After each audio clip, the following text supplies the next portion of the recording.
Hey guys, welcome back to our YouTube channel. I hope you all are doing well. So in today's video, we'll discuss the top 5 best small phones in 2022. All the product links are given in the description below.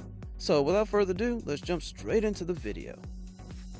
The overall shape and size of the phone haven't changed much, but the aesthetics have. Gone are the first gen's mirrored, metallic finishes, replaced by more muted two-tone designs. This lets you choose from a range of 5 colors: yellow, black, white, blue, and pink, and apply them to the front and back panels separately, in addition to choosing between a black or silver frame. The Z Flip 3 doesn't just look better than its predecessors, it's tougher too.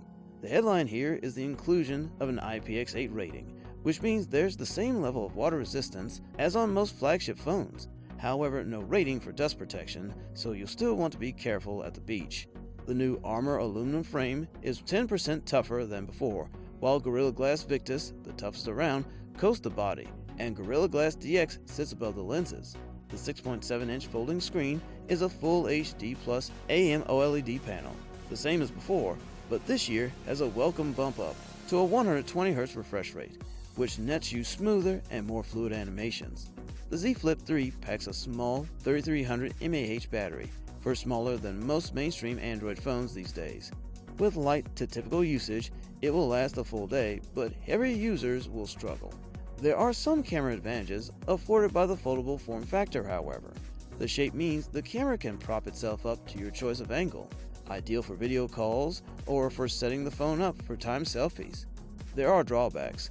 Battery and camera primarily, though durability is in there too, but Samsung has absolutely nailed the aesthetic and functionality of this form factor. If you don't get the appeal of a foldable flip phone, this may not win you over, but if you're tempted, there's no need to wait any longer. This is the real deal, and it won't get much better. The Google Pixel 6a offers 6GB of LPDDR5 RAM and 128GB of UFS 3.1 storage, so it has 2GB less working memory than the Pixel 6 and Pixel 6 Pro. Since it lacks a microSD slot, you cannot expand the internal storage. Users also have to live without a 3.5mm audio port, which was still included in the equipment of the Pixel 5a.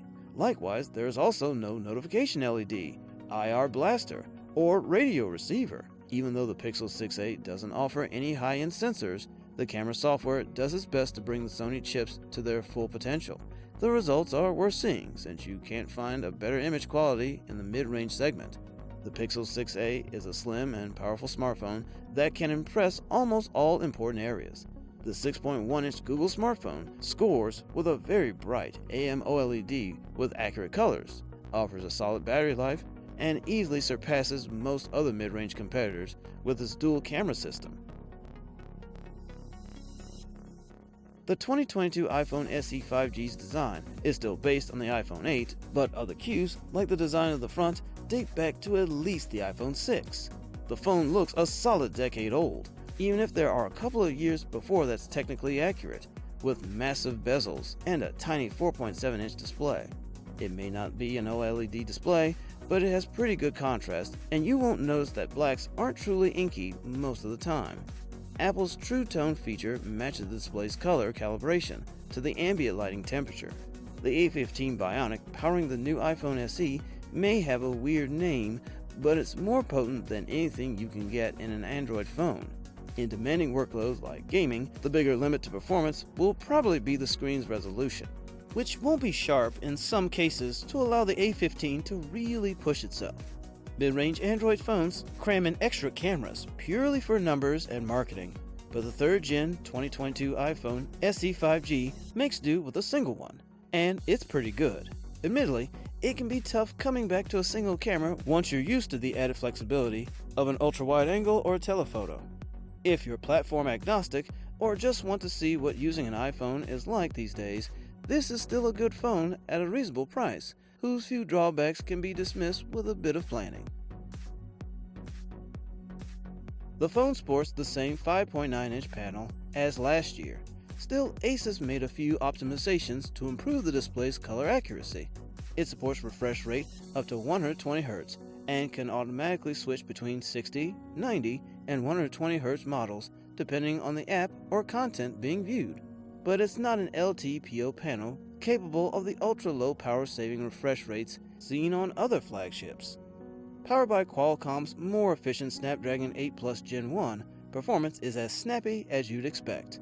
The Zenfone 9 breezes through multitasking and will run high-performance games at high frame rates, thanks to a vapor chamber cooling system that helps make up for the phone's small stature. The Zenfone 9's dual camera package has seen a couple of important updates this generation. The Sony IMX766 primary sensor is larger than last year's sensor. HDR capabilities meet expectations when the main and ultra-wide cameras delivers well-balanced highlights and shadows without overblowing the colors. The Zenfone 9's new design is a welcome improvement. The camera is a bit better, and there's more performance on offer than the previous model. If that's what you're looking for in a compact package, then the Zenfone 9 might tick just enough boxes to be worth a punt.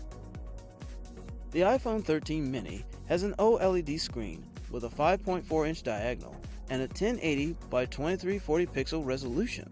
This results in a pixel density of 477 ppi.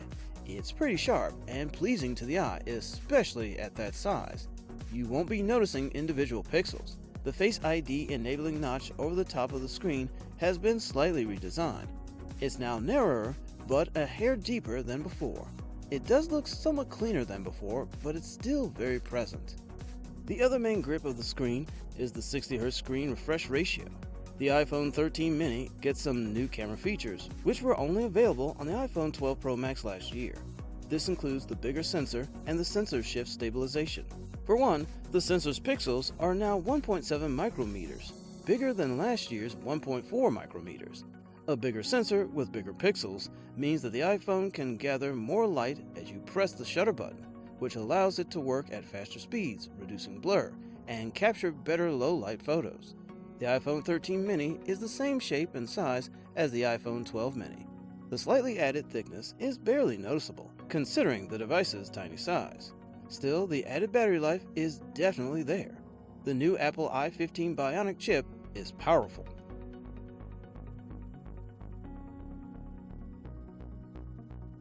Thanks for watching.